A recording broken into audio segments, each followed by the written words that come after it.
Bismillahirrahmanirrahim. Assalamualaikum warahmatullahi wabarakatuh, sahabat seiman. Alhamdulillah, hari ini kita sampai kepada siri yang ke-27. Tetapi sebelum itu, saya ingin meminta maaf kiranya semalam di penghujung siri yang ke-26, telefon saya mengalami masalah teknikal sedikit, yang mana apabila saya dengar semula tidak sempat rupanya hingga ke akhir itu adanya doa kafaratul majlis yang tidak termuat di dalamnya, ya. Saya minta maaf, ya.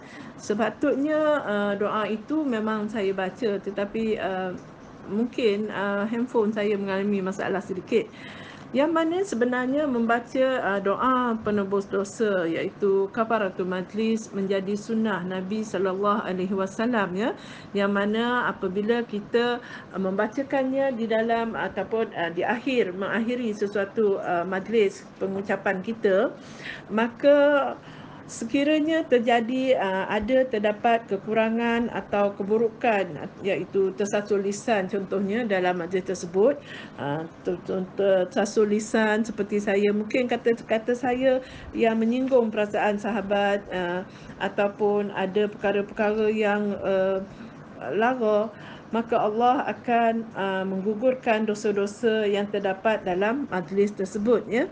Sebenarnya bukan sekadar majlis formal sahaja, tetapi juga ianya mencakupi apa-apa saja, sama ada kita duduk-duduk bersembang bersama teman-teman, ya. Apabila kita selesai berbicara, maka hendaklah kita membaca doa kafaratul majlis ini sewaktu kita bersurai. Semoga ia menjadi penghapus dan penebus dosa-dosa yang terdapat di dalamnya, ya.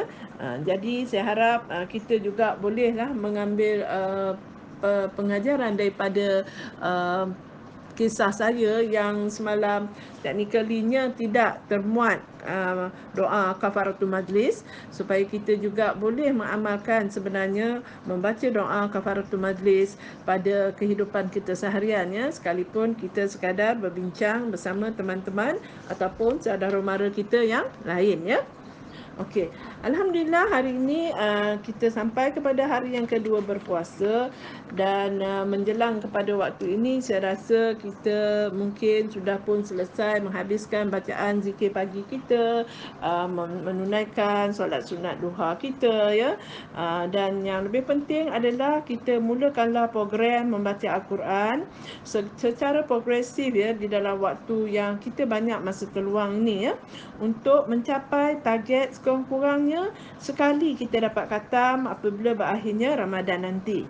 Mungkin kalau tahun lepas dalam kesibukan pun kita dapat mengkhatamkannya sekali, mengapa tidak kita cuba untuk mengkhatamkannya 2 kali pada tahun ini, kerana kita begitu special, ya, Ramadan kali ini tanpa gangguan kesibukan duniawi yang selama ini kita lalui. Seperti tahun-tahun yang lalu-lalu tu, sibuk dengan kerja, sibuk ambil hantar anak sekolah dan sebagainya.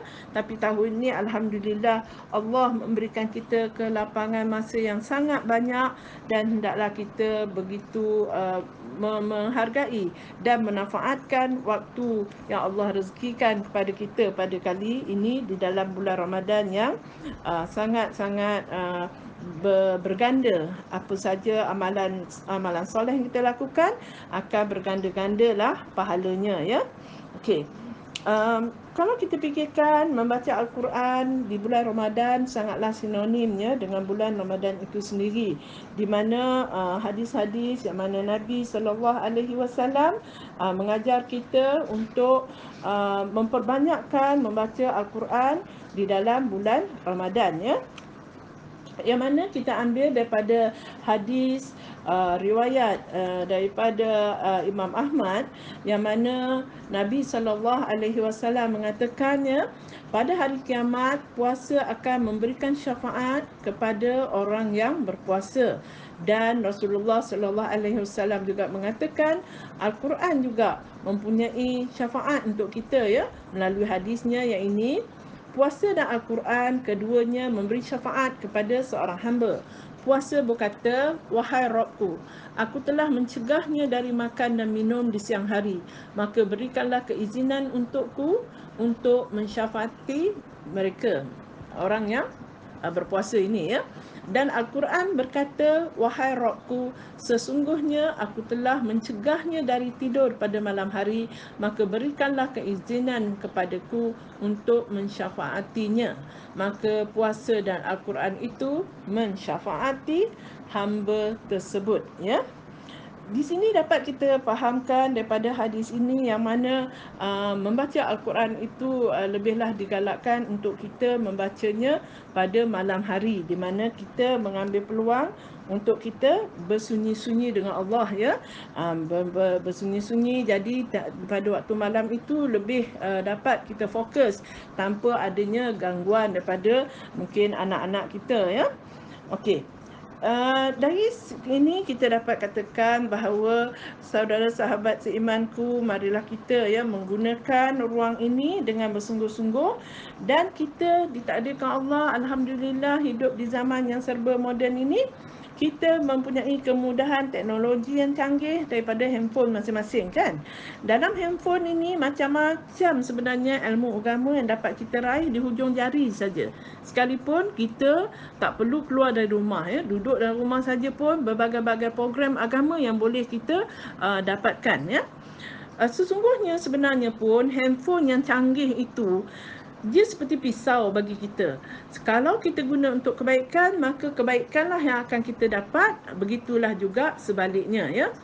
Ingat, ya, bahawa kita akan ditanya pada setiap harta kita nanti di hadapan Allah, bagaimana kita mendapatkannya, bagaimana kita menggunakannya. Jadi hendaklah kita menggunakan sebaik mungkin supaya kita nanti berdiri di hadapan Allah dengan membawa hujah yang baik, yang mana kita telah menggunakan segala nikmat yang Allah bagi kepada kita itu dengan kebaikan.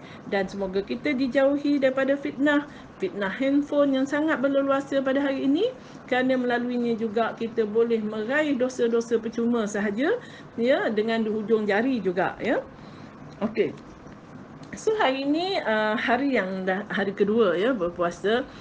Kita lihat bagaimana puasa anak-anak kecil kita, cucu-cucu kita yang masih kecil, ya. Saya bawakan topik ini supaya menyedarkan kita, ya, yang mana kita tahu anak-anak kecil ini, mereka ni memang sangat teruja untuk mencuba berpuasa. Cuma janganlah kita paksakan atas mereka untuk meneruskan puasa penuh sehingga sekiranya mereka tidak mampu, ya. Biasanya anak-anak ni memang diorang sendiri pun memang nak berpuasa, meneruskan puasa, ya. Mungkin dia rasa kalau dia tak berpuasa, nanti waktu buka puasa mereka akan disisihkan. Jangan kacau orang nak buka puasa. Maka mereka bertahan untuk puasa supaya mereka juga dapat join dan merasai kemeriahan waktu berbuka puasa itu.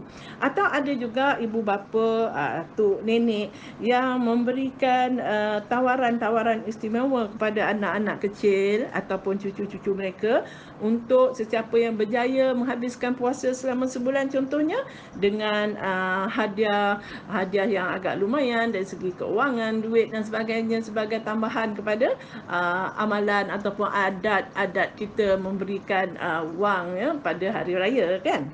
Jadi saya rasa dalam waktu ini kita yang lebih penting yang patut kita tekankan, apabila anak-anak kecil ini, cucu-cucu kita yang masih kecil ini, sesungguhnya mereka belum lagi diwajibkan berpuasa ke atas mereka. Jadi sekiranya mereka ni tak mampu, mereka penat di tengah hari, kita tengok dia dah penat, ya, macam tengah hari macam ni, adalah lebih baik kita pujuk dia makan dulu, ya, supaya kita kata budak-budak kecil dia ada 2 kali makan, tengah hari kena makan dulu, kemudian boleh sambung lagi berpuasa sehingga ke petang, ya. Memang bagus kita melatih mereka berpuasa, tetapi akhirnya kebanyakan daripada kita lebih mementingkan puasa itu sendiri daripada menitik beratkan solat anak-anak kecil ini atau cucu-cucu kita yang masih kecil ini.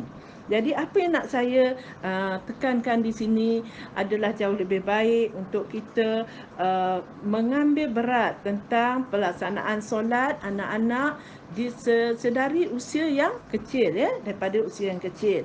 Sebab contohnya apabila kita nak solat, kita ajak mereka sama-sama untuk mendirikan solat, apatah lagi solat di awal waktu, supaya dapat mendisiplinkan mereka apabila mereka sudah besar, mereka sudah mendarah mendaging, ya, mendirikan solat, ya. Kalau kita lihat dari segi sirah Nabi SAW, baginda juga menekankan dari segi akidah, pemantapan akidah, yang mana selama 13 tahun Rasulullah SAW memantapkan akidah sahabat, ya, sebelum baginda beralih kepada amalan-amalan ibadah yang lain, ya. So kalau macam tu kita lihat di sini, kadang-kala bukan hanya kita mengabaikan penekanan solat di waktu anak-anak yang kecil ini, malahan dalam bulan puasa ini kita lihat yang dah dewasa pun, ya, anak-anak yang dah akhir balik, yang memang dah kewajipan berpuasa ke atas mereka, malahan orang-orang yang dewasa pun ada juga yang berpuasa tetapi meninggalkan solat, ya.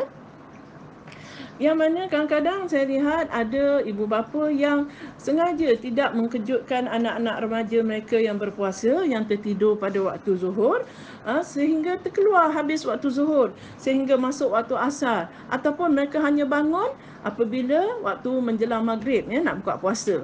Dan alasan ibu bapa juga tidak mengkejutkan mereka kerana biarlah anak-anak penat, dia puasa, ya, tak payah kejutkan dia tengah tidur. Itu sangat silap dan sangat salah, ya. Itu membuatkan kita juga akhirnya bersekongkol ke atas anak-anak mereka, orang-orang yang dewasa sekalipun yang tidak mengerjakan solat, maka kita juga berdosa, ya.